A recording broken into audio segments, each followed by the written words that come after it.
Então, pessoal, agora que a gente já falou bastante da narrativa, a gente leu vários trechos, conseguiu compreender o que acontece, a gente vai falar da questão mais técnica, né? Então, a estrutura, os elementos narrativos, porque a gente vai falando, fica um pouco implícito, mas é legal a gente parar para refletir só nisso. Então, o tempo.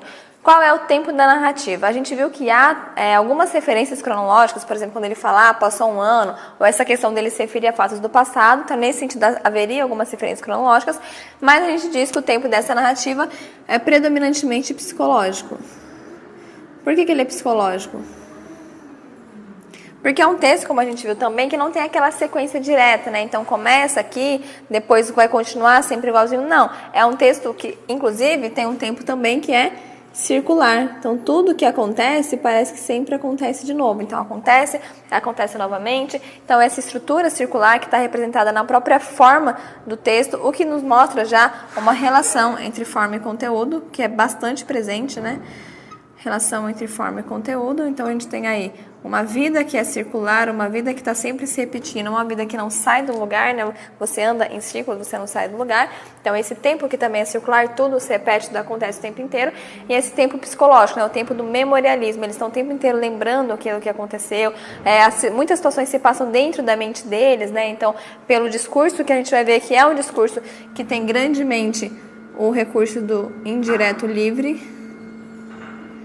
Então, que é aquele recurso em que quem fala é a personagem por meio da voz do narrador. Então, quer dizer, o narrador fala, mas ele dá vazão àquilo que o personagem pensa. Então, muito da narrativa se passa dentro da mente da personagem, né? Aquilo que ela pensa, aquilo que ela acredita. Por isso que a gente diz que o tempo é psicológico, tá bom? O espaço.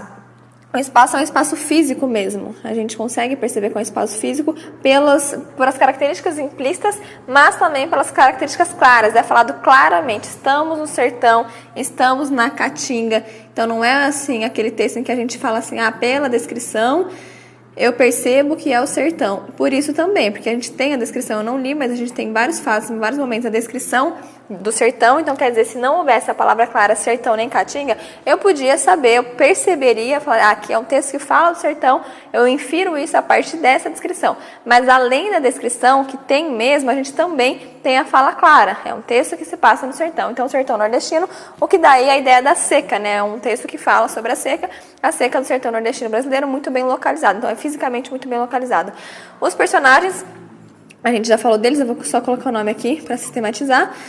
O Fabiano, algumas pessoas dizem que no dicionário, Fabiano significa pobre diabo, significa um coitado, então seria em alguma época da vida um adjetivo que daria essa ideia aí de uma característica que é muito presente nele. Então a gente vê na escolha dos nomes também algo que não é arbitrário. O Graciliano até nisso ele teve muito cuidado, né? A questão da preocupação que ele tem com a linguagem e escolher os nomes. Por exemplo, sim, a Vitória, curiosamente, traz ali uma leitura interessante, um contraste com a vida dela. A gente pode se questionar onde que ela é vitoriosa, se ela tem uma vida medíocre, uma vida lacunar, uma vida cheia de faltas. Então a gente pode pensar numa ironia, ela chama assim a Vitória porque na verdade ela só tem derrotas, ou pensar em que realmente ela é uma heroína, porque ela não desiste de viver, o tempo inteiro ela luta pela vida, ela tá ali querendo tentar de novo, e ela resiste, né? Eles resistem, eles estão o tempo inteiro resistindo. E daí a gente vê também algumas referências, eu vou colocar depois no cantinho, porque aqui senão não vai caber, mas a gente vê algumas referências a outros livros. Então, por exemplo, Sertões. Quando a gente pensa nos Sertões, de Euclides da Cunha, a gente lembra que ele falava, o sertanejo é antes de tudo um forte. Então, quer dizer, o sertanejo é aquela pessoa que por mais que nada ele tenha, o tempo inteiro ele resiste. Eu acho que eu vou colocar aqui já, né? Já que eu já falei mesmo. Então, eu coloco aqui intertextualidades, a possibilidade de leitura. Intertextualidades.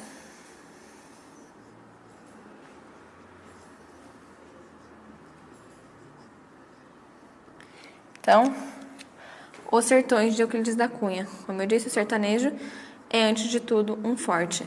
Então, a gente tem aqui essa mesma ideia, né, dela ser vitoriosa porque ela não desiste o tempo inteiro. Já que a gente falou de intertextualidade, né, vamos lembrar também que quando a gente fala dessa paralisação, desse eterno retorno, uma pessoa que anda e não sabe para onde, não tem para onde, em alguns momentos eu não li, mas fala-se claramente, o Fabiano fala, eu andava, mas eu não sei para onde.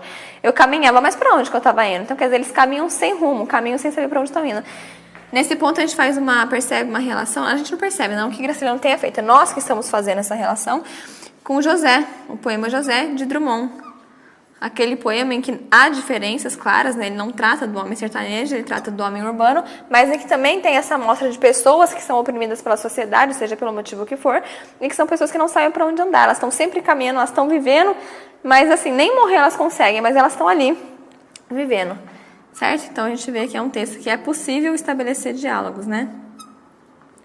Como eu disse, esses diálogos não são claramente colocados, não quer dizer que o Graciliano pretendeu isso, não é o que eu estou dizendo, mas nós, como leitores, podemos fazer essas relações, tá bom?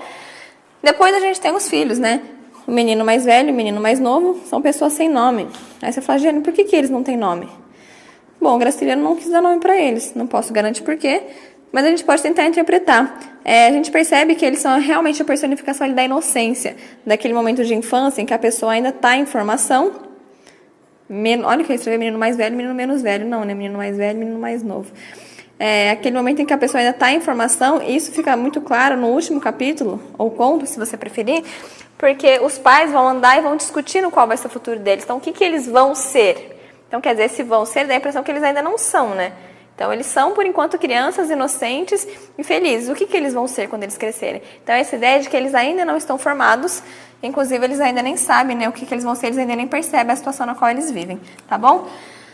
Baleia cachorro, que também tem uma ironia aqui no nome, né?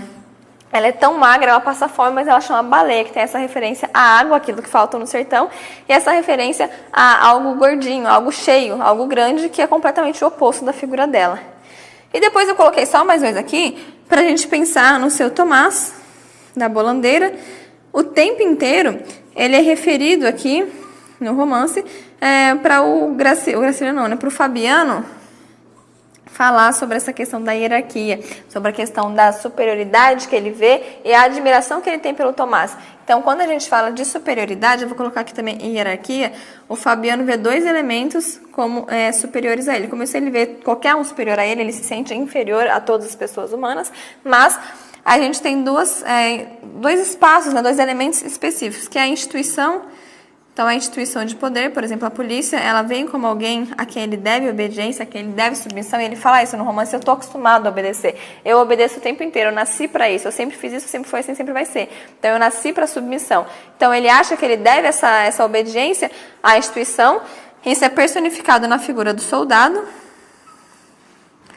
E também ele tem uma espécie de admiração muito grande por aquelas pessoas que conseguem ter acesso à educação, acesso à cultura. Então ele vê também essas pessoas como pessoas superiores a ele. Aí aqui nesse ponto entra o seu Tomás, que é alguém que é colocado como superior a ele, que, entre aspas, o humilha, não porque o Tomás o humilha, porque o Tomás é uma belezinha.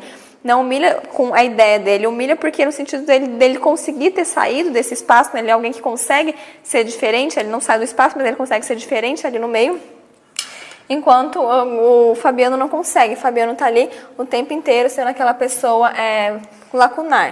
Então, o outro que eu vou colocar aqui é o soldado amarelo, que tem essa participação muito importante, principalmente porque também ele personifica ali o conflito, né? A contradição que existe entre a fraqueza humana e o autoritarismo da representação de um poder. Então, ao mesmo tempo que ele é fraco, ele representa um poder, o que lhe dá força para ser uma pessoa que, no fundo, ele não é. Certo? E daí, o que é interessante de pensar do seu Tomás? Eu disse que ele humilha o Fabiano, não porque ele pretende humilhar, ele não vai lá xingar jamais, ele ajuda, ele é muito legal, mas que o Fabiano se sente humilhado em sua presença, ao mesmo tempo que ele sente uma admiração enorme, uma admiração intensa, porque ele fala assim, bom, eu nunca vou conseguir ser assim, eu queria ser assim. Apesar disso, e justamente por isso, é muito legal a gente ver. Eu vou aqui mostrar um trecho para vocês. Aliás, não vou mostrar um trecho não, eu vou só comentar. O que é legal da gente ver? Que em algum momento é colocado que o seu Tomás, por mais que ele tenha acesso à linguagem, isso não leva ele a nada. Então, o Fabiano questiona e fala assim, ele lê tanto, ele lê o tempo inteiro, mas isso não leva ele a nada. O que adianta? Vai morrer igual a gente. Faz essa necessidade igual a gente. Então, quer dizer, ao mesmo tempo que em vários trechos do romance ele demonstra admiração.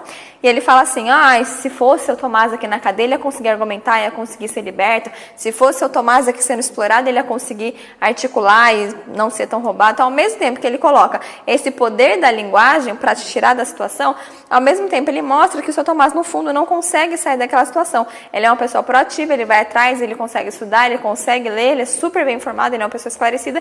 E mesmo assim, ele passa por situações também muito ruins.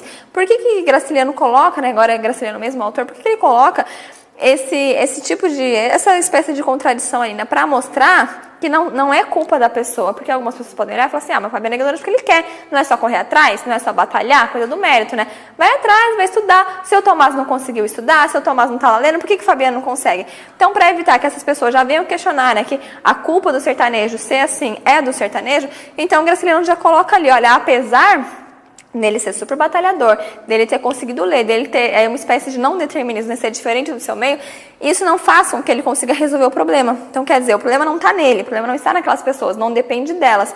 Elas podem até ter uma super proatividade, mesmo assim o problema se mantém. É um problema de ordem muito maior. É um problema que tem que ser resolvido pelo governo e pelo Estado.